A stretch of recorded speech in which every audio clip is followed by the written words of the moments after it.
Greetings, everyone. We are back with another episode of Law and Life Korero. And here we have with us Mr.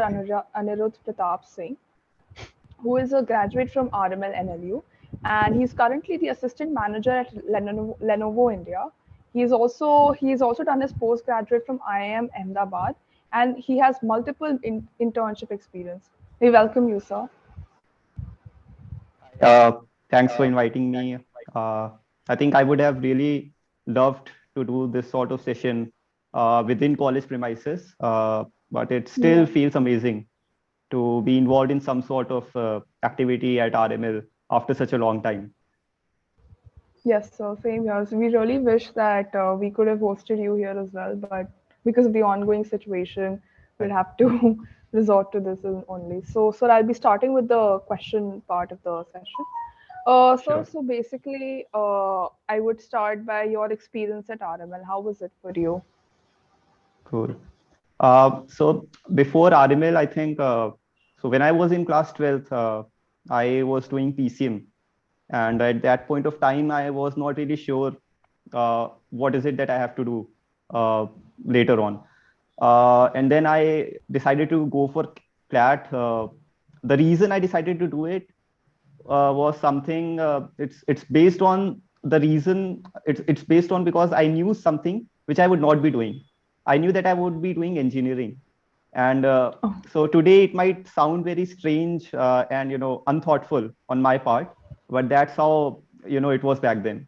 One of my friends suggested me to consider taking law as a career option, and coincidentally there was this session on career counseling. It was organized by career launcher coaching in my school, and so from there on I got to know about the various options that a law school would provide. And so from there on I decided to prepare for CLAT. Then I got RML NLU, got into RML NLU, and about my experience at RML. Should I speak the truth, or should I talk about the good stuff? Just kidding, so yeah. we would love to hear the truth as well as the good Yeah. stuff. See, there is one thing that I'm sure of. I have lived some of the best moments of my life at RML. The university is a place that I will always remain fond of. Everyone knows that RML has a great infra. It has, Yes. world class classrooms. It has state of the art library. But beyond everything, it's the people at RML who make it a place Yes. worth staying for. Uh, the batch unity when I was there mostly remained tight on most occasions. The joy of the place lies in meeting with with new people, strangers who become your Yes. Yes. batchmates. You develop strong bonds with them over time, and then you navigate the 5-year journey together through everything. So Yes. Yes. that's how life is at RML. Would like to share a small incident here. So I had a pretty decent rank in CLAT. I could have Hmm. gotten into NLU Jodhpur, but I chose to Oh, join that's RML nice. instead. Yeah, I chose to join RML Okay. Okay. instead because Lucknow is my hometown. Yes. Yes. Yes, sir. So this is something which my friends brought up later on, that why didn't I go for Hmm. NLUJ? And I just Mm-hmm. jokingly said that, oh, Jodhpur is too hot a place. So that became an inside joke for us, and it went on till the 5th year. But today, if I were to again make this decision of choosing between an LUJ and RML, I think I would, without any hesitation, I would go for RML because where I am situated right now, it's because of the platform that RML provided me. If I would have been in NLUJ, probably I would not have been in this session right now. Hmm. So sure, there Oh, are certain imperfections, and yes. no institute is imperfect, but irrespective of it all, I think RML is love. Yes, sir. That's true. I mean, I am currently physically present in campus right now, and I can see just how lively the campus is, just Right. how homely the environment is, It just and would it not be honestly. same virtually. It just would not have been same virtually. Exactly. So yes, sir. Yes, sir. Yeah. 2 years. I've experienced 2 years online college, and it was honestly not a good experience. So it's always really fun to come back. So True. and now, so considering the fact that you pursued MBA after law, Was it a very Hmm. spontaneous decision on your part, or was it something that you had been planning since like your college days, since your first year maybe? Right. I mean, it might surprise most people, but it goes back to the first year of my law school. And it was something that didn't occur to me on my own. I was, in fact, Oh, nudged by multiple friends on multiple occasions to oh, consider taking CAT. Yeah. okay, So okay. it's because when you sit and eat with people, I mean, you talk with them, you interact with them, they get to know you better. And Yes, yes, sometimes they can, sense a thing or two about you that you might have overlooked. yes, Right. yes. So I was always good with numbers. I could, I Mhm. had a very analytical outlook at things. I tried to decipher the logic. Ever since first year at RML, my friends Nishit, Aditya Thakur, Ankit, they were the ones they were the first ones who suggested me to, consider taking up CAT after law. And then later Okay. on, later on, there were friends like Zarnab and Saurabh. They believe that with my strengths, I mean, I can surely crack CAT. So, so from there on, the thought of, taking the MBA route occurred to me. And then when I was in third year at RML, there was this trend that began to emerge, wherein people started taking CAT and getting into IMs. So I was fortunate Okay. enough to interact with some of my seniors, Rajat Datta and Anuj Bansal, Shaurya Joshi. So they were the ones who Okay. cleared my doubts. They provided me a perspective of, life after Okay. MBA, the career Hmm. options that, I at a tier one IM could provide to you. And from there on, I got very strongly motivated to do CAT. Also at the same time, I would like to say that. And when I was in the third year, I had already done 6 internships in law. So Okay. that Okay. provided me enough pointers to understand that I would not like to do a strictly legal role. I mean, I liked Okay. studying law. I liked studying law and nothing against it. But it's just that I was not passionate enough about it. So Okay. Okay. yeah, so LLM was not a part of my consideration set. And when I completed the third year, I was sure that I would be going for CAT.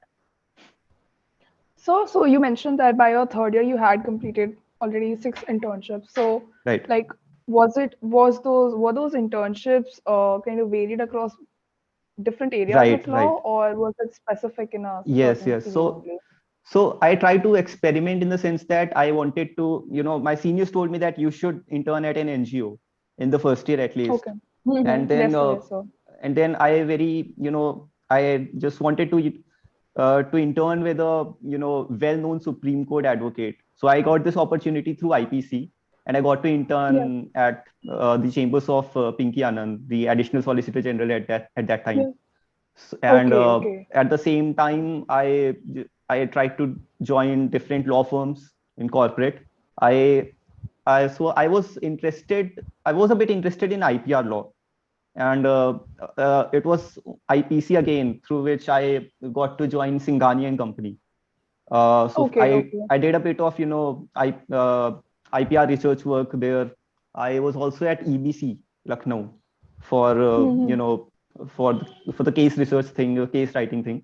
So those were the things. Mm-hmm. So I just tried to experiment and get a flavor of the different kinds of fields that there are. I try to be with a law firm. I try to be under Supreme Court advocate. I try to see what is it like working at an NGO. So that was my thought Hmm. process of taking a different flavor of different things.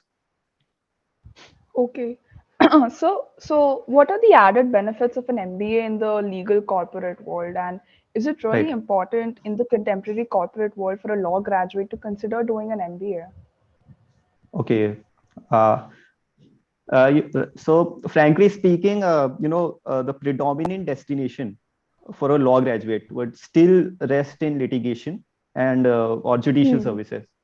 And these are avenues for Yeah. which MBA would seem superfluous. If you are someone who has this Hmm. absolutely sorted out that studying law and practicing it is something which gives purpose to you, which you are passionate about it, Hmm. then you don't need to have an MBA Yes. on your CV. if you talk about avenues such as Okay. a transactional attorney or associate at a law firm, or maybe starting your own law firm, Mm-hmm. being an Yes. in-house legal counsel with an MNC, then Hmm. in those cases, MBA would seem relevant, but not Okay. indispensable. It's still not indispensable for a law graduate. So the thing is, Mm-hmm.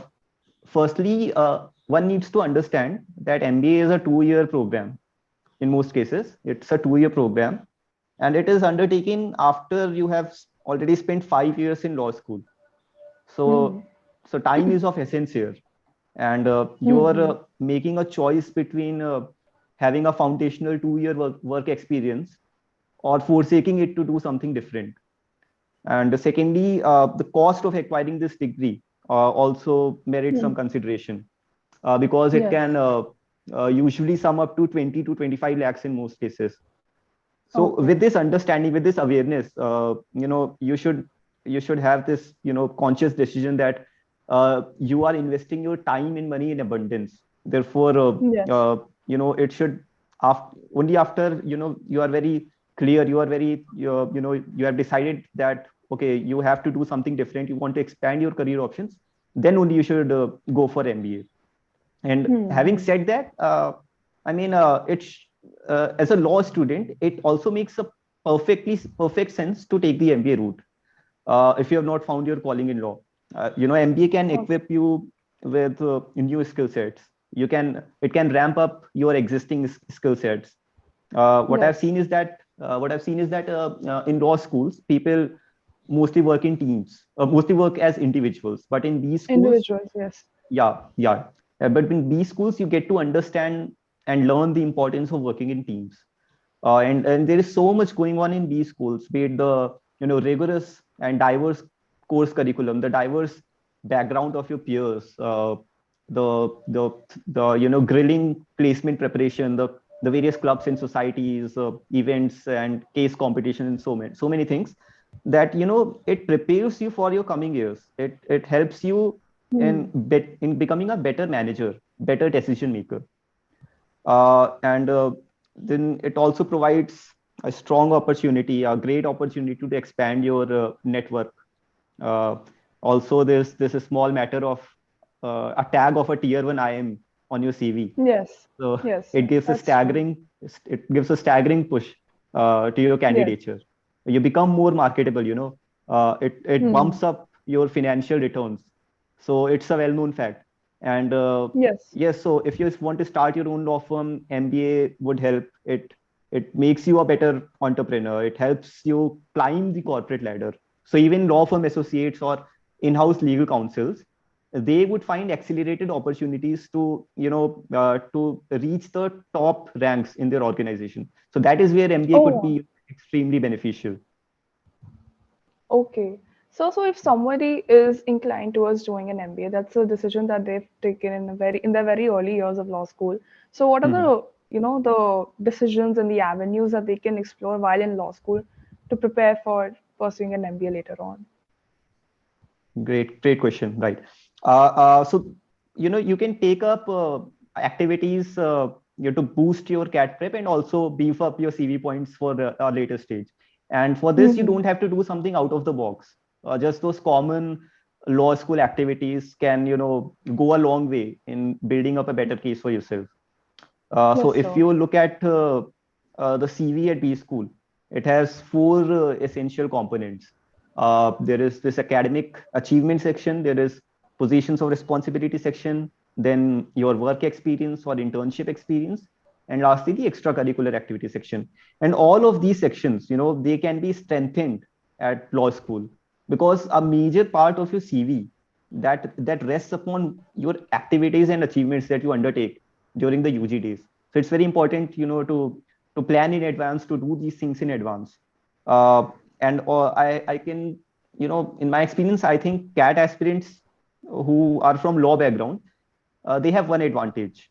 One of Oh, the three sections in CAT is verbal ability and reading comprehension, yes, right? sir. Yes, sir. Yes, sir. So that is one area where I think law students can do well, because if you are a good reader in the sense that your vocab is good, your reading speed is good, then you can you have a strong chance of doing pretty well in the reading comprehensions.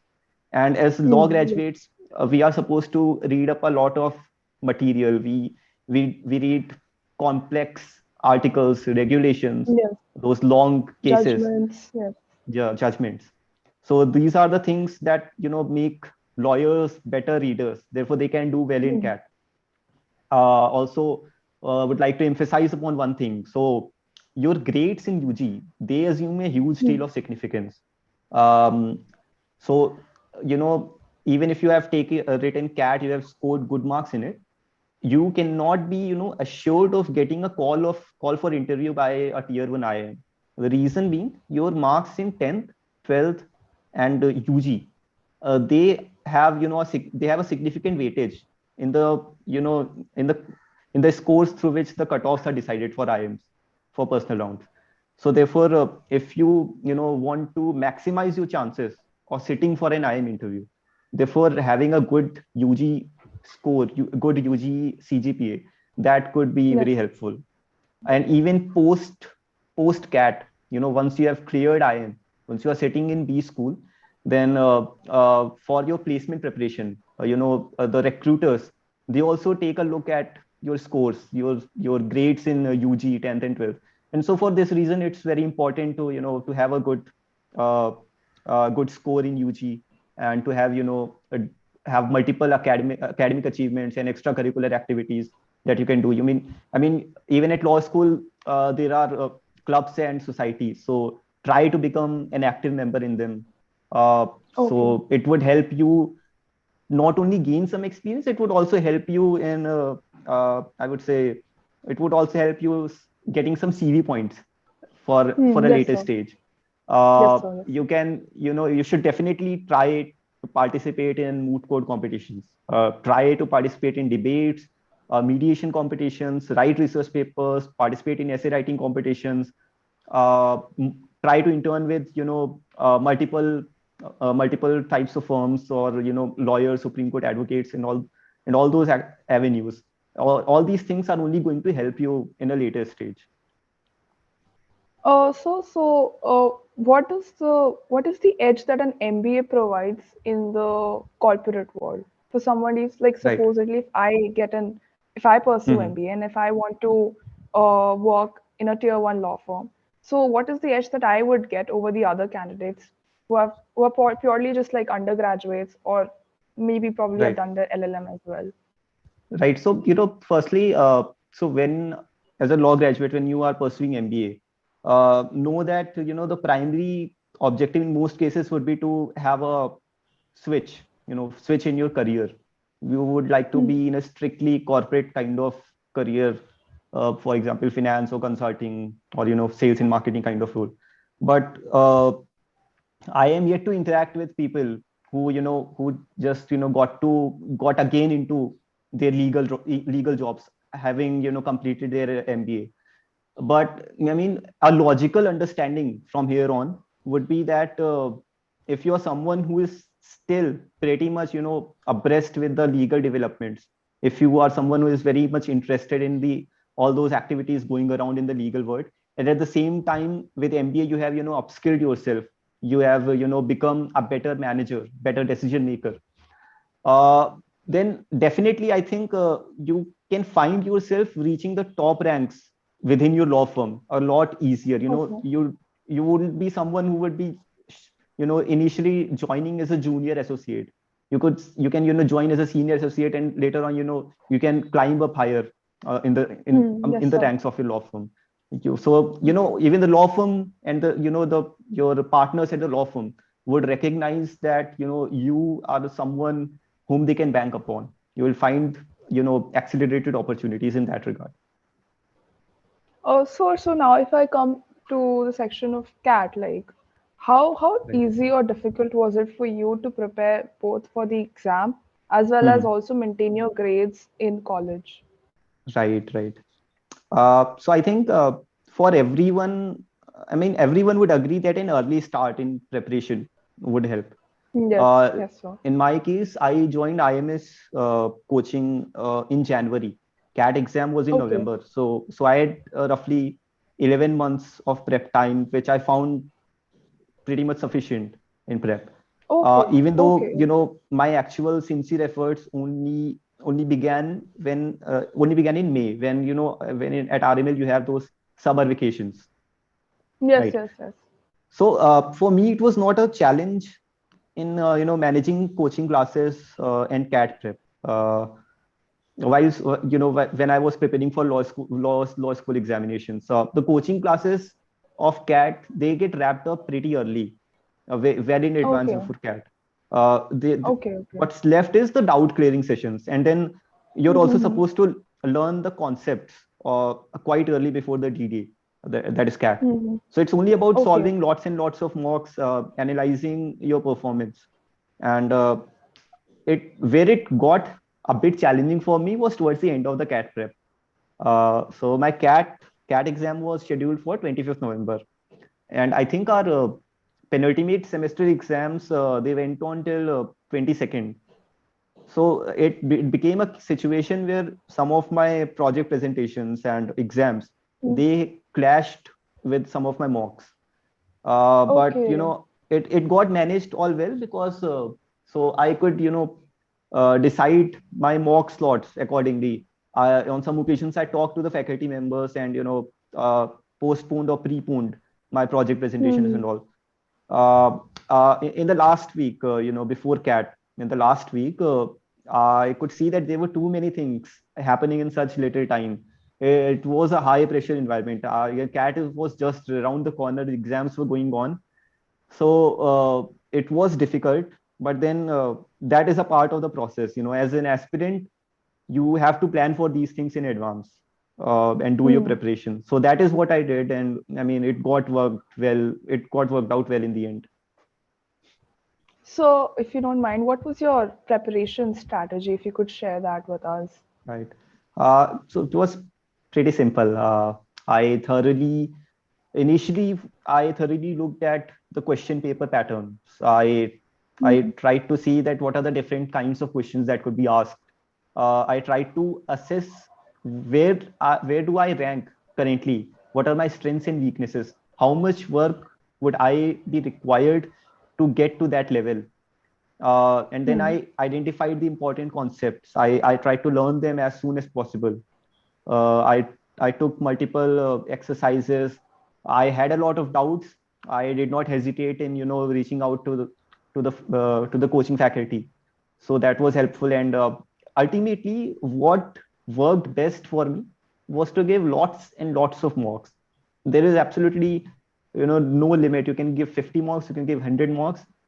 What's important is you should know where do you stand after giving a mock. Mm. You have to analyze your mocks. What are the mistakes that you did? If there is a question Yes. type, why is it that you got it wrong? Or even if you got Mm. it Yes. right, what else you could have done there to arrive at the answer, at a swifter pace? Because speed and accuracy, both these things are very important. So Mm. Yes. with practice, all these things get better, automatically. So I mean, that was largely the strategy. So taking lots and lots of mocks, and then sitting back and analyzing, what is it that I did wrong, what is it that I did right. So, sir, how many hours would you dedicate to your preparation for CAT on an average per Okay. day? So it was not really fixed. So there were days when I was in the mood, I could study for 8 to 10 hours easily. And then there were days when I only, gave half an hour or 1 hour or 1.5 hour. Mm. It was Yes. also about, how much time would I get from, law school activities, Yes. Yes. whether I have Exactly. certain projects to do, whether there are certain exams going on, Mm. whether coaching classes are scheduled that day, whether I have a mock. So it depends on all these factors. But if you can, consistently give 2 to 3 hours each day over a period of, say, 8 to 10 months or 12 months, then that should suffice. And like I said, an early start always helps. So Yes. I mean, if you have planned well in advance, if you know that you want to do MBA, then start from fourth year itself. If you do so, you Okay. will, as a law graduate, I think you would get approximately 15 months. And 15 months time with sincere efforts is, is good enough. You can, definitely get a good score in CAT. If you could you please elaborate on the admission process of this Right. exam? How was it like, and what were the nitty-gritty of Mhm. the entire process? Okay. See, the admission process for IIMS is, it's spread over 2 rounds. First is, of course, CAT. Just, prepare Yes, for sir. it, get a good score, and then hope Hmm. that you get a call for interview. In CAT, when you are applying for CAT, you have to apply for different IIMs in the application form. Yes. It's not that you are automatically applying for all the programs of IIM A, IIM B, or IIM C. Even at IIM Ahmedabad, there are different programs. So, for example, there is a program, the flagship main 2-year PGP program of MBA, and then there is this program for agribusiness management. Similarly, for Okay. IIM Lucknow also there are 2 or 3 different programs. So all the IIMs have, you know, 2 or 3 different programs, and you have to pick and choose while applying for CAT. You have to apply for the Okay. IIMs. Now, Okay. once you are done with CAT, you will get your scores. Then IIMs will calculate an aggregate rating of all the Okay. candidates, and they don't only look at your CAT scores. Like I said, they give different weightage to your 10th score, 12th score, UG score, your work ex. So based on this aggregate score, the candidates who make the cutoff list, they get called for VAT and interview rounds. And Okay. once the VAT and interview rounds are completed, there is Hmm. another aggregate score computation by IIMS. So now, based upon your VAT performance, based upon your PI scores, CAT score, work experience, 10th, 12th score, UG scores, your academic background also, and the gender, Hmm. which gender you belong to. So finally, on all these different parameters, a final score is awarded to all the candidates, and Okay. and your fate of the admission essentially rests upon the final score. This final score would be different for different IIMs, because some IIMs could give more weightage to CAT score, to say Okay. 60 or 70% weightage is given by, I think, IIM Ahmedabad. 60% weightage is given to CAT. And then there are IIMs like IIM Indore who give even 20% weightage to your scores in 10th, and 20% weightage to your Okay. scores in 12th. So it's different for Okay. different Okay. IIMs, and you might get called by IMA, but if you lag behind in your UG or 10th or 12th marks, you might not get a call from IIM Indore. So that's how it is. Okay. So you mentioned that there are different programs for almost every IIM, Hmm. and then there's a different Sorry, I did not get you. I there's a think different process for different IIMs. So am I audible now? you are audible, but I think there is a lag. I think it's fine now. Can you please repeat again? Sir, I was saying that you mentioned. Am I audible now? Yes, yes, you are. Yeah. So I was saying that you mentioned that there are different programs for different IIMs. Every IIM Hmm. has their own different programs, and then every IIM has their own way of tallying the marks and selecting Right. the candidates. So, sir, should Hmm. one who's interested in pursuing a MBA should they Right. go by the rankings of the institute, or by the programs that the institutes are providing, or by the way that they are conducting their entire admission process? Right. So, I mean, the first and foremost thing should definitely be about the program for which you are applying for. If you are getting an admission in the PGP Agri Business Program of IIM Ahmedabad, but agriculture is something which you have no idea of what is it. You don't really want to get into this field. Then why would you want to go into it just because it's being offered by IIM Ahmedabad? If you are Yes, sir. getting into the flagship MBA program of a lower ranked IIM like IIM Shillong or IIM Indore, but you know that you have to do a flagship, a full-fledged 2-year program, then it's definitely that is something which you have to go for. So I mean that's as straightforward as it gets. So in the interview process, does a law student have like an added advantage or a disadvantage over the other candidates? Okay. Um, I would say they are not, placed at an advantage or a disadvantage in the interviews. Uh, but in the VAT rounds, the written ability test, I feel Yes. law students can have an advantage because we have an added perspective. We can bring the legal angle into any field. If the Yes. VAT topic is based upon sports, then you Hmm. can with some sort of understanding of sports law, with some sort of understanding of media law or corporate law, you can get into those things and you can have a completely different viewpoint to each Yes. situation, and that is something which I am pretty sure would be missing from every other candidate, and that is something which that makes you different, which sets you apart from the crowd. Also, I think the Okay. answer writing skills of lawyers are second are second to none to other candidates, so therefore I think that is something which where we can have an advantage in interview rounds. So I think it's something which is as unpredictable as it gets. So I've seen panels Okay. that were way too strict. They were very harsh Okay.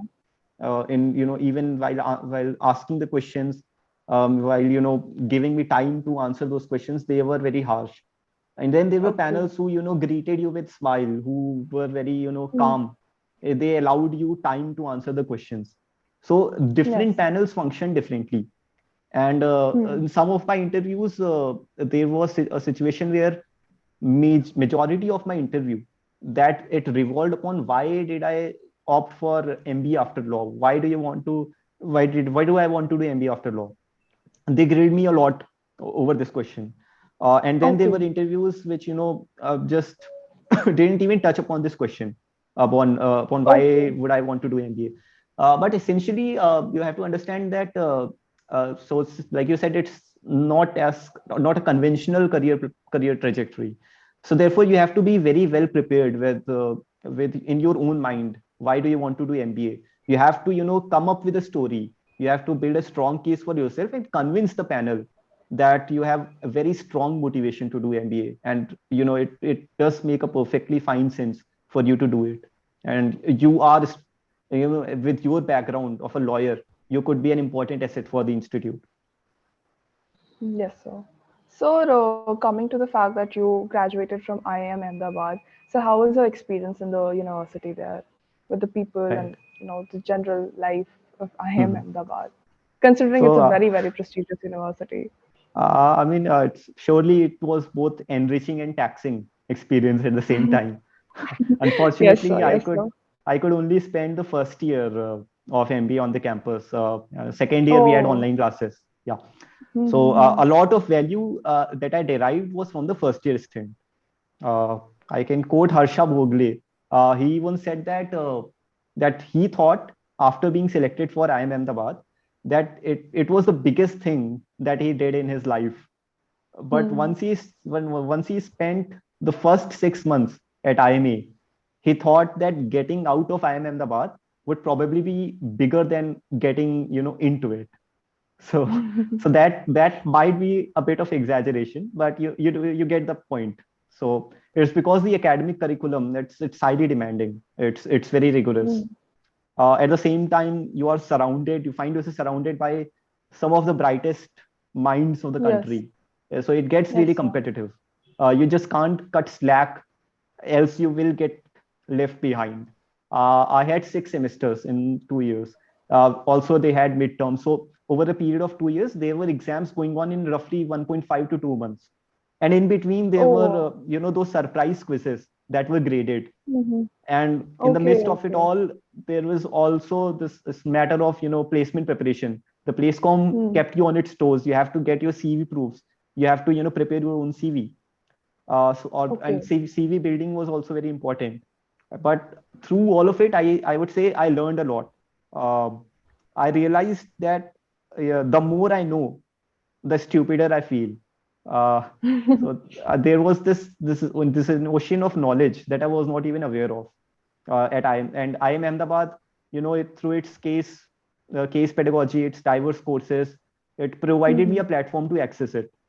And IMA is not just about academics. There are over 50 student managed clubs and committees. There are case competitions, sports, cultural fest, and there Hmm. is this the Red Brick Summit (TRBS), which is the largest management symposium of Asia.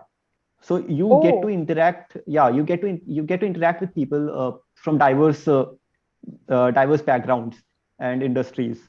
There are engineers, you'll find lawyers, you will find CAs, you will find architects, engineers. So and some of them are freshers. Some of them have a work ex of over 5 years. So it oh, makes for a very engaging and enriching classroom discussion. Most of the yes. classroom sessions, you would not find them boring. You are supposed to come prepared for the classroom discussion, uh, but so it requires a lot of effort.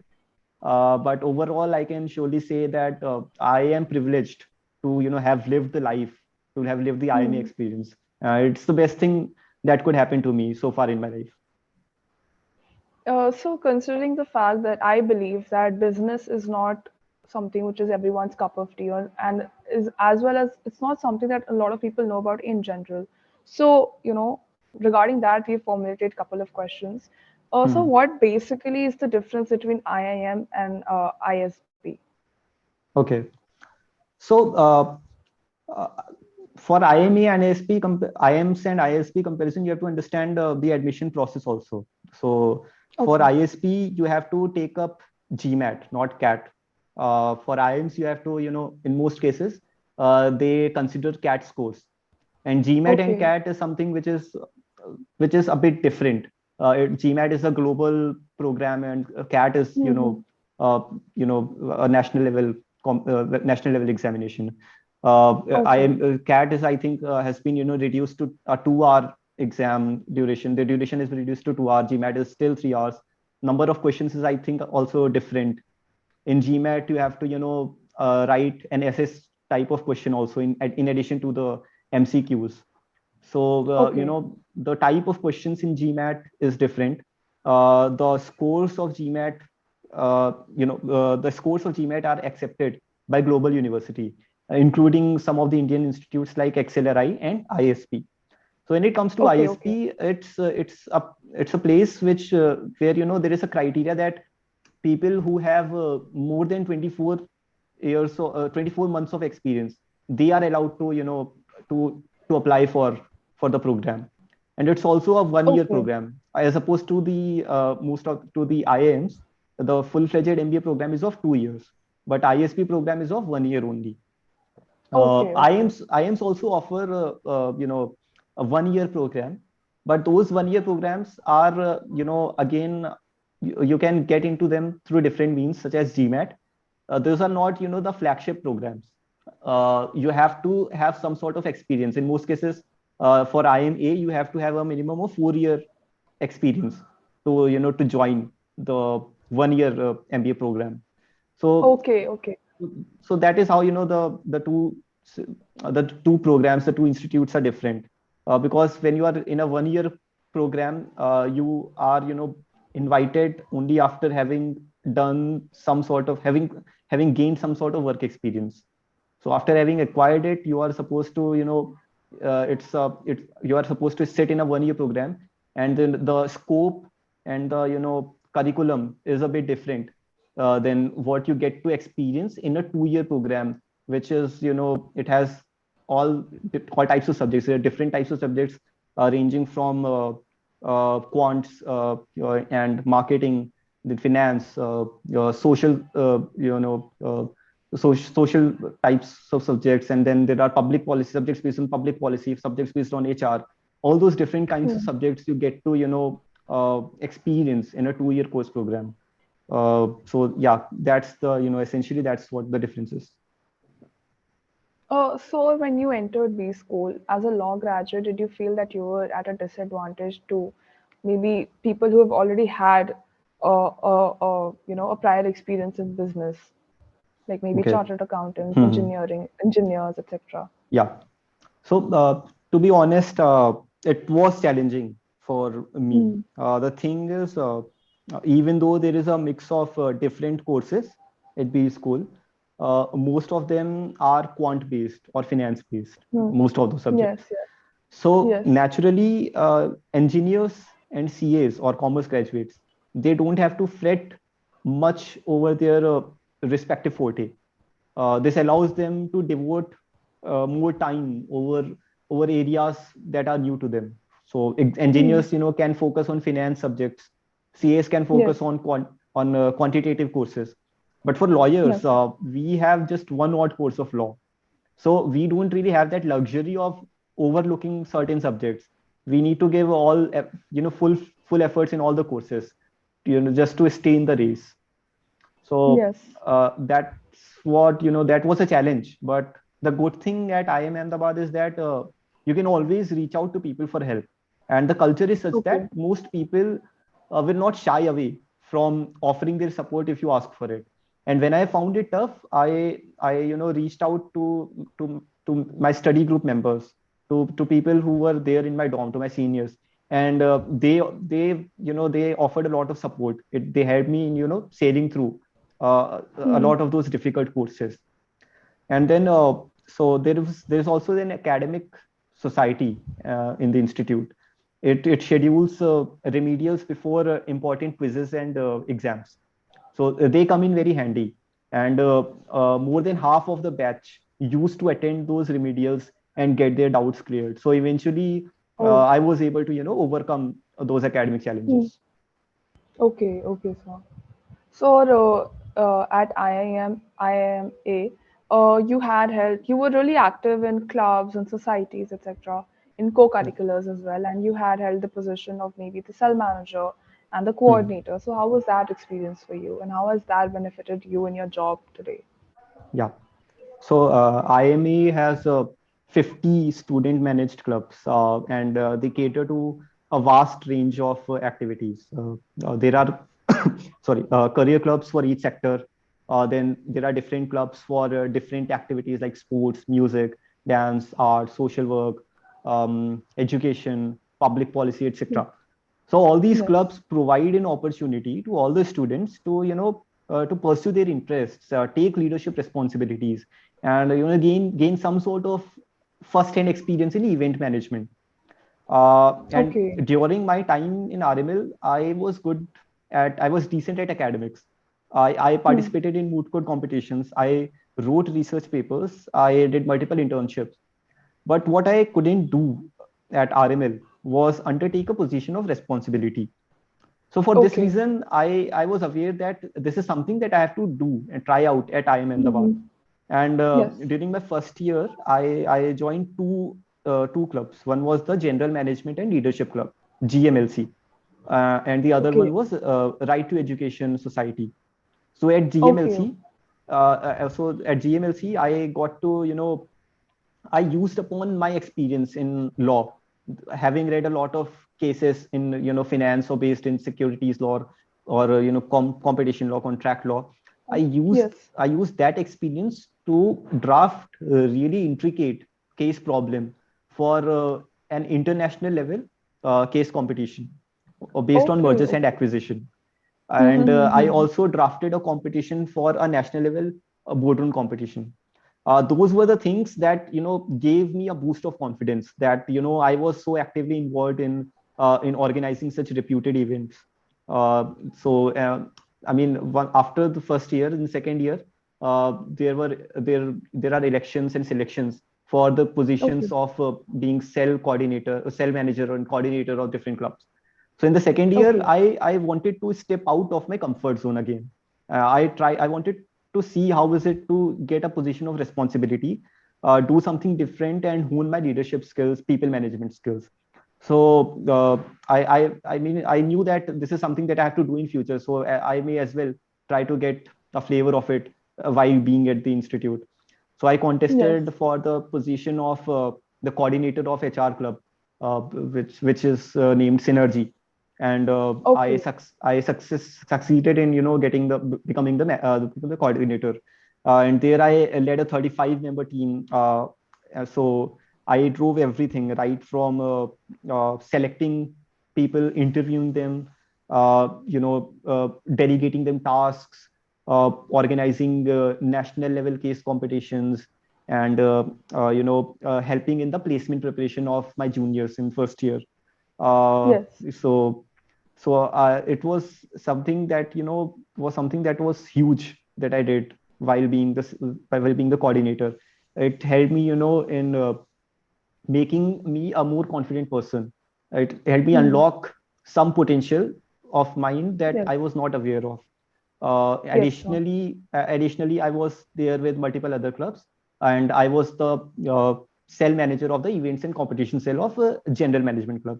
So again, so in my first year, I was the one who drafted the cases, but in the second year, I was the one who led the drafting of those cases, who led the overall Yes, sir. organization of those Yes, international sir. and national level case competitions.